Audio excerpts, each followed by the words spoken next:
Assalamualaikum warahmatullahi wabarakatuh. Kami dari kelompok 1, ada saya Indah Wahyuningsi, Irham A, dan Sukmanita Tamsir. Pertama-tama puji syukur atas kehadirat Allah SWT yang telah memberikan kami kesempatan dan kesehatan sehingga bisa menyelesaikan tugas ujian tengah semester pada mata kuliah Sejarah Pendidikan Islam oleh dosen pengampu Abdul Khalik, SPD, MPD. Sholawat serta salam semoga selalu kita curahkan pada baginda Nabi besar Muhammad SAW yang telah membawa umatnya dari zaman jahiliyah menuju zaman yang serba teknologi seperti sekarang ini.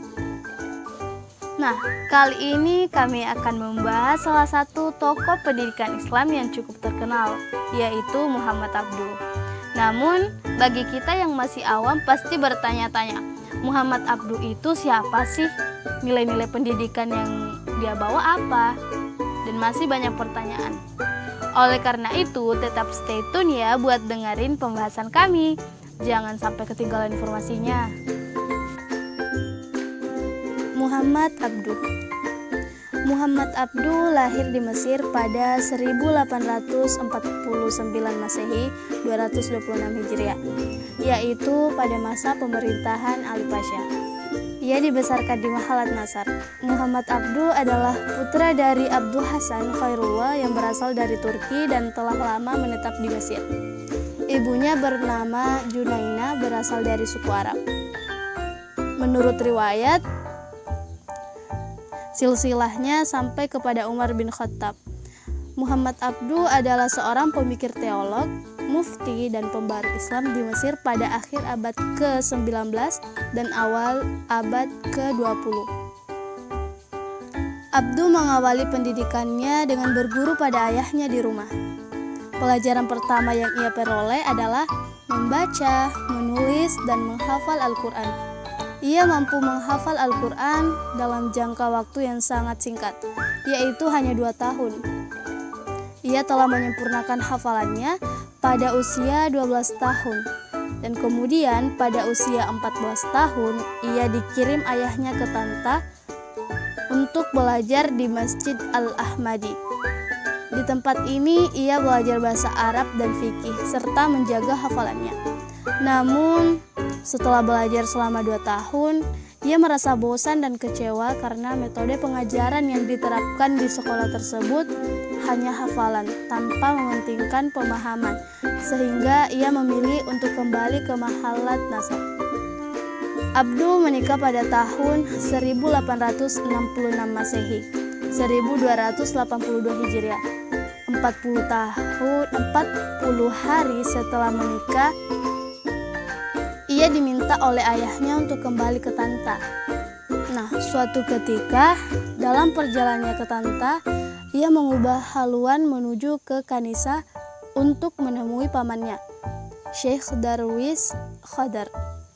Pamannya ini adalah seorang yang memiliki pengetahuan sangat luas karena sering melakukan perlawatan keluar Mesir. Kepada pamannya inilah selanjutnya ia belajar dan mulai menekuni ilmu tasawuf. Kemudian Abduh kembali melanjutkan studinya ke Masjid Al-Ahmadi atau Masjid Al-Mahdi, Tanta. Beberapa bulan setelahnya, ia pergi ke Kairo dan memasuki Al-Azhar. Nah, di Al-Azhar, ia dan kawan-kawannya mempunyai kesempatan berdialog dengan tokoh pembaru Jamaluddin Al-Afghani, seorang pemikir Islam, aktivis politik, dan jurnalis terkenal. Jamaluddin Al-Afghani ini lahir di Mesir pada tahun 1838 dan wafat di Turki pada tahun 1897. Ia membenci kolonialisme dan mendorong gerakan pan-Islamisme. Ia memiliki kepandaian, wibawa, karisma, dan keyakinan akan masa depan peradaban Islam di tengah gejolak kolonialisme Eropa. Di negeri Islam, ia menjadi tokoh pemikir nasionalisme. Nah, disinilah awal perkenalan Abduh dengan Jamaluddin Al-Afghani yang kemudian menjadi gurunya. Abduh mendalami pengetahuan tentang filsafat, teologi, politik, dan jurnalistik. Ia sangat tertarik di bidang teologi, terutama teologi Mu'tazilah, yaitu salah satu teologi Islam yang bersifat rasional dan liberal yang didirikan oleh Wahil bin Atha pada tahun 718 Masehi, 100 Hijriah. Aliran ini sering disebut sebagai aliran rasionalis Islam karena pandangan teologisnya yang lebih banyak didukung oleh dalil akliyah atau akal. Karena ketertarikannya dengan aliran Mu'tazilah, ia pernah dituduh ingin menghidupkan kembali aliran ini, sehingga dia dipanggil oleh tokoh penentang aliran Mu'tazilah. Namun Abdu mengatakan tidak taklid pada aliran manapun dan ingin menjadi pemikir yang bebas. Setelah tamat di Al-Azhar pada 1877, ia diangkat menjadi dosen di Universitas Dar al-Ulum dan Al-Azhar atas usaha Perdana Menteri Riyadul Pasha. Di Al-Azhar, ia mengajar logika, teologi, dan filsafat. Ia senantiasa menekankan kepada muridnya agar berpikir kritis dan rasional dan tidak terikat. Di Al-Azhar, ia mengajar logika, teologi, dan filsafat. Ia senantiasa menekankan kepada muridnya agar berpikir kritis dan rasional, dan tidak terikat kaku pada suatu pendapat tertentu. Dalam jabatannya, ia terus mengadakan perubahan yang radikal sesuai dengan cita-citanya, yaitu memasukkan udara segar ke dalam perguruan-perguruan tinggi Islam, yaitu menghidupkan Islam dengan metode-metode baru sesuai dengan kemajuan zaman, mengembangkan kesastraan Arab sehingga menjadi bahasa yang hidup dan kaya raya, serta melenyapkan cara-cara lama yang kolor dan fanatik. Saat kaum ulama kuno mengatakan bahwa pintu ijtihad telah tertutup, Abdu mengatakan bahwa pintu ijtihad itu akan selalu terbuka terus-menerus bagi para alim ulama sampai dunia ini kiamat. Sebab Allah SWT telah mengaruniai kepadanya akal merdeka yang bebas mengembangkan buah pikiran untuk kebahagiaan dan kemajuan umat manusia. Tidak hanya itu, ia juga melontarkan kritik tajamnya kepada pemerintah pada saat itu dengan politik pendidikan yang sudah ditetapkan. Sistem pengajaran yang diterapkan pada saat menyebabkan para mahasiswa Mesir tidak mempunyai ruh kebangsaan yang hidup sehingga rela dipermainkan oleh politik penjajah asing. Pada tahun 1879 Masehi, 2 tahun setelah pengangkatan Abdu sebagai dosen pemegang kekuasaan Mesir, Khalid Ismail digantikan oleh putranya, Taufik Pasha. Pemerintah yang baru ini rupanya lebih dan reaksioner. Abdu dipecat dari jabatannya dan Jamaluddin Al-Afghani diusir dari Mesir. Pada perkembangannya, kurang lebih 1 tahun kemudian, Abdu kembali diberi tugas oleh pemerintah menjadi pemimpin majalah Al-Waqai Al-Misriyah, dan sebagai pembantunya diangkat saat Zaghloul Pasha, yang kemudian ternyata menjadi pemimpin Mesir yang masyhur. Melalui majalah ini, Abdu dapat kembali menyampaikan isi hatinya. Ia menyampaikan artikel-artikel yang hangat dan bernilai keilmuan yang tinggi. Selain itu, ia juga dapat kembali menyampaikan kritiknya kepada pemerintah tentang hal-hal yang berkenaan dengan politik, sosial, dan pendidikan di Mesir. Pada tahun 1882 Masehi, terjadi pemberontakan di Mesir pada perwira tinggi yang tadinya dipercaya setia kepada pemerintah ambil bagian dan bahkan menjadi pemimpin pemberontakan tersebut. Pemberontakan tersebut diawali oleh kemunculan sebuah gerakan yang dipimpin oleh Arabi Pasha dan Abdu sebagai penasehatnya. Setelah pemberontakan itu dapat dipadamkan, Abdu dibuang ke luar negeri dan ia memilih Syria atau Beirut. Di sini ia mendapatkan kesempatan mengajar pada perguruan tinggi Sultaniyah selama kurang lebih 1 tahun. Pada tahun 1884 Masehi, ia pergi ke Paris atas panggilan Jamaluddin Al-Afghani yang saat itu telah berada di sana. Walaupun dalam masa pembuangan, semangat juangnya tidak pernah luntur. Masa ini ia pandang sebagai kesempatan terbaik untuk melebarkan sayap perjuangannya dan mengembangkan dakwah Islam seluas-luasnya. Saat itu ia berdakwah di alam cakrawala dunia internasional. Dalam cakupannya yang lebih besar dan luas, yaitu di Paris yang terkenal dengan sebagai kota pusat peradaban dan kebudayaan Eropa. Abdu memang selalu berani dalam membela Islam dari serangan dan penghinaan. Ia menantang Gabriel Henataux, Menteri Luar Negeri Perancis, karena tulisannya tentang Islam yang menurut Abdu tidak benar dan merupakan suatu penghinaan. Kemudian Henataux seolah-olah meminta maaf melalui tulisannya dalam majalah Al-Amwiyat. Selain itu, dihadapinya pula Farah Anton, seorang Kristen pemimpin majalah Al-Jami'ah, majalah Kristen yang terbit di Kairo yang menyinggung perasaan umat Islam.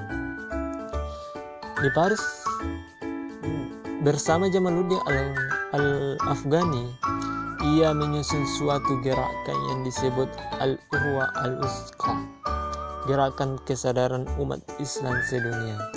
Untuk mencapai cita-cita gerakan ini, diterbitkanlah majalah dengan nama yang sama, yaitu Al-Urwa Al-Wuthqa. Dengan perantara majalah ini, Abdu mengajak seluruh umat Islam untuk sadar dan bangkit dan lepas dari cara berpikir yang fanatik dan kolot, serta bersatu dalam membangun peradaban dunia.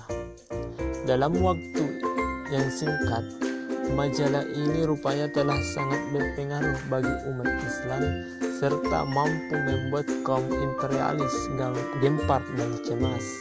Setelah majalah ini terbit 18 nomor, pemerintah Perancis melarangnya terbit.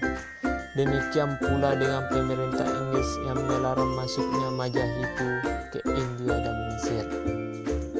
Pada tahun 1884 Masehi, Abdu diizinkan untuk kembali ke Mesir. Setibanya di Mesir, ia diberi jabatan penting oleh pemerintah. Masyarakat sangat menghormatinya. Kehadirannya kembali di Mesir sangat dinantikan oleh masyarakat untuk melanjutkan perjuangannya yang pernah ia tinggalkan. Abdu mengadakan peperbaian di Universitas Al-Azhar. Rencananya itu didukung oleh pemerintah Khalif Abbas Hilmi, meskipun terdapat banyak rintangan reaksioner yang selalu muncul di pihak lawannya. Pada tahun 1889, ia diangkat menjadi mufti Mesir oleh pemerintah. Amanat ini ia jalankan dengan sebaik-baiknya hingga ia meninggal. Di samping itu, ia juga diangkat sebagai anggota majelis perwakilan. Abdu sering ditunjuk sebagai ketua panitia penghubung dengan pemerintah dan ia dikenal sebagai hakim yang sangat adil. Selanjutnya, pemikiran Muhammad Abdu tentang pendidikan.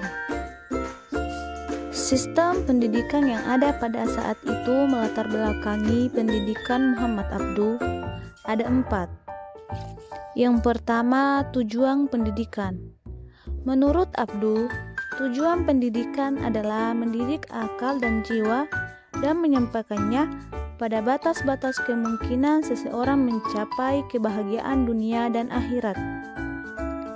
Tujuan pendidikan yang dirumuskan Abdu tersebut mencakup aspek akal dan aspek spiritual. Dengan tujuan tersebut, ia menginginkan terbentuknya pribadi yang mempunyai struktur jiwa yang seimbang, yang tidak hanya menekankan perkembangan akal, tetapi juga perkembangan spiritual.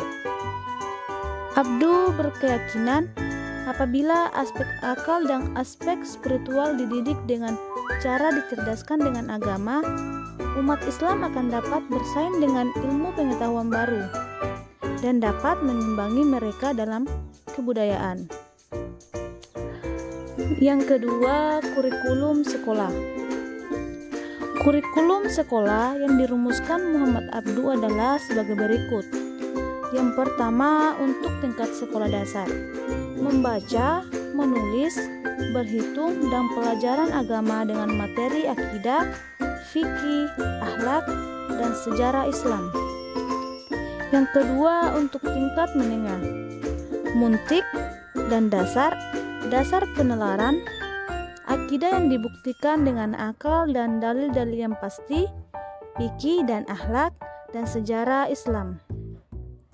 Yang ketiga, untuk tingkat atas, tafsir, hadis, bahasa Arab dengan segala cabangnya, akhlak dengan pembahasan yang rinci, sejarah Islam, retorika dan dasar-dasar berdiskusi, dan ilmu kalam. Yang ketiga, metode pengajaran. Abdu menekankan pemberian pengertian atau pemahaman dalam setiap pelajaran yang diberikan. Ia mengingatkan kepada para pendidik untuk tidak mengajar murid dengan metode hafalan, karena metode hafalan menurutnya akan merusak daya nalar. Abdu menekankan metode diskusi untuk memberikan pengertian yang mendalam kepada murid. Dan yang terakhir, pendidikan bagi perempuan. Menurut Abdu, pendidikan harus diikuti oleh semua orang, baik laki-laki maupun perempuan. Menurutnya, perempuan haruslah mendapat hak yang sama dalam bidang pendidikan. Hal ini didasarkan kepada Quran Surah Al-Baqarah ayat 228 dan Quran Surah Al-Ahzab ayat 35.